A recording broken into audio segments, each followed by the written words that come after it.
Komisi 3 DPR RI mengundang karyawati toko roti yang menjadi korban penganiayaan anak sang pemilik. DPR sebelumnya mengkritik polisi yang lambat menangani perkara bila tidak viral. Komisi 3 mengundang DA, karyawati korban penganiayaan anak pemilik toko roti dan Kapolres Metro Jakarta Timur, Kombes Nicholas Ari Lilipali.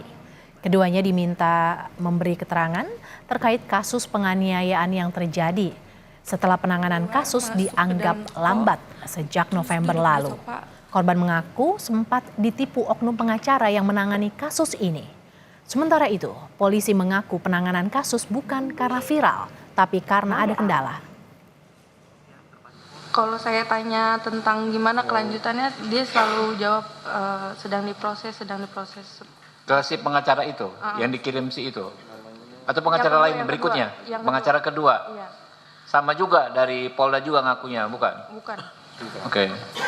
Di situ dia setiap ada info selalu ke rumah dan minta duit. Mama saya sampai jual motor. Jual motor? Iya. Yang dilaporkan pada kami pada saat itu adalah pidana umum biasa. Tidak ada kasus tertangkap tangan ataupun kasus viral. Dan pada saat pemeriksaan klarifikasi pertama, tidak ada data-data yang disampaikan tadi oleh Ayu disampaikan kepada penyidik terkait dengan yang beredar di media sosial. Saudara, sederet kasus hukum yang telah dilaporkan ke polisi kerap mandek alias tidak dilanjuti. Banyak kasus baru diproses setelah viral di media sosial. Karena itu, istilah no viral, no justice pun muncul di masyarakat sebagai bentuk kritik kinerja kepolisian. Pelarian GSH, anak bos toko roti yang menganiaya karyawannya di kawasan Cakung, Jakarta Timur, berakhir sudah. Polisi menangkapnya di sebuah hotel di Sukabumi, Jawa Barat. GSH kemudian ditahan di Mapolres Metro Jakarta Timur dan terjerat pasal 351 dengan ancaman hukuman 5 tahun penjara. Penganiayaan bermula saat DAD, seorang karyawan toko roti milik orang tua GSH, menolak disuruh untuk mengirimkan makanan ke kamar pribadi pelaku. Tak hanya dianiaya, korban juga mengaku kerap dihina pelaku yang mengaku kebal hukum. Pesan GoFood minta saya untuk nganterin ke kamar pribadinya.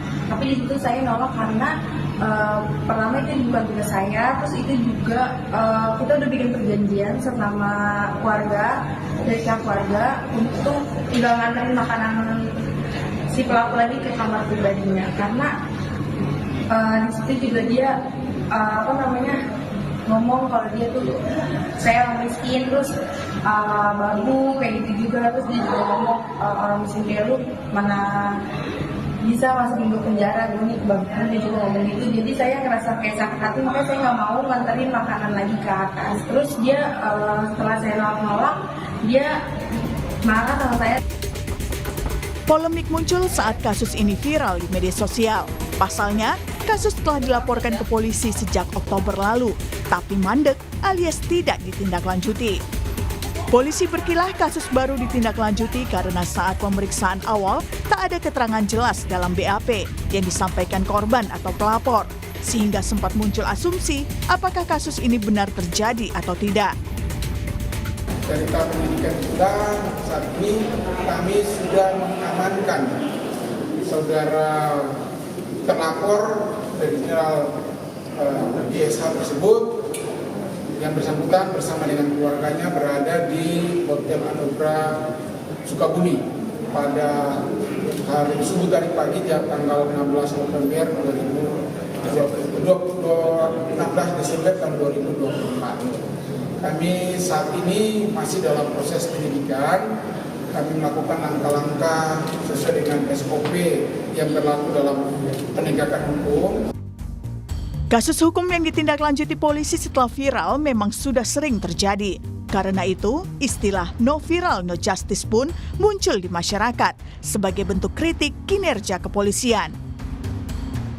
Kasus Mario Dandi misalnya, penganiayaan anak pejabat pajak ini terungkap setelah viral di media sosial.